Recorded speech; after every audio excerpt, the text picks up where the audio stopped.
Welcome back to channel. மம்முட்டியோட ஆக்டிங்ல வெளியான களம் காவல் அப்படிங்கிற ஒரு மலையாளம் படத்தோட தமிழ் வெர்ஷனை இப்போ ஒரு வழியாக நமக்கு இந்த வீக்கெண்டு பொங்கல் வீக்கெண்டுக்கு நமக்கு சோனியில் ப்ரீமியர் பண்ண போகிறாங்க. அஃபிஷியல் இன்ஃபர்மேஷன் வந்தாச்சு. படத்தை வருகின்ற ஜனவரி 16 அன்னைக்கு தமிழ், தெலுங்கு, மலையாளம், கன்னடா, ஹிந்தின்னு மொத்தமாக 5 லாங்குவேஜ் உங்களுக்கு சோனியில் ஸ்ட்ரீம் பண்ண போகிறாங்க. யாரெல்லாம் அந்த படத்தை தமிழ் டப்பிங்கில் பார்க்க வெயிட் பண்ணுறீங்களோ, தமிழ் டப்பிங்கோட ஜனவரி 16 அன்னைக்கு உங்களுக்கு சோனியில் ப்ரீமியர் ஆகுது. படத்தை தமிழ் டப்பிங் டேலண்ட் கூட வந்திருக்கு. டப்பிங் சூப்பராகவே பண்ணியிருக்காங்க. கண்டிப்பாக படம் பார்க்க ஒர்த்தாக இருக்குன்னு நினைக்கிறேன்.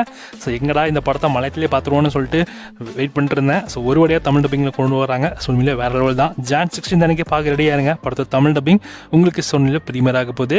ஸோ நமக்கு ஏர்லி ப்ரீமியராக ஜான் 15 9 AM இந்த படம் நமக்கு சோனியில் அவைலபிள் பண்ணிடுவாங்க. ஸோ ஒன்ஸ் அதை அவங்க ப்ரீமியர் பண்ணிட்டாங்கன்னா கண்டிப்பாக உங்களுக்கு அப்டேட் பண்ணுறேன். ஸோ இப்போதைக்கு இந்த படம் ஜான் 16 அன்றைக்கி அவங்க அஃபிஷியல் அனௌன்ஸ் பண்ணியிருக்காங்க. பட் நமக்கு 1 டே பிஃபோராகவே இந்த படம் உங்களுக்கு தமிழ் டப்பிங் வந்துடும். ஸோ பொங்கல் அன்றைக்கி இந்த படத்தை பார்த்து என்ஜாய் பண்ணுங்கள். ஸோ தமிழ் டப்பிங்கோட செக் பண்ணி பாருங்கள் சோனியில்.